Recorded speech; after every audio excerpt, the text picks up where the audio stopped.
আসসালামু আলাইকুম বন্ধুরা, সবাই কেমন আছেন? আশা করি সবাই ভালো আছেন। আমিও আপনাদের দয়া আলহামদুলিল্লাহ ভালো আছি। আজকে আমাদের দুপুরে রান্না হবে চিংড়ি মাছ, ইলিশ মাছ,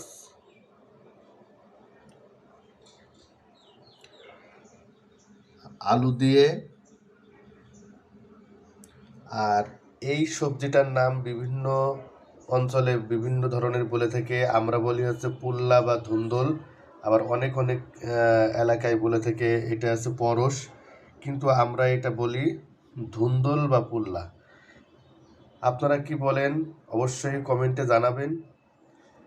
এটা আজকের দুপুরের রান্নার আয়োজন আমাদের।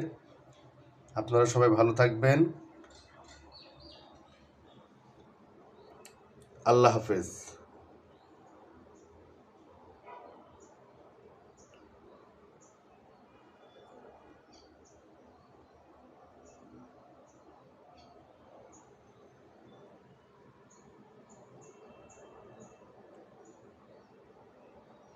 ধন্যবাদ সবাইকে।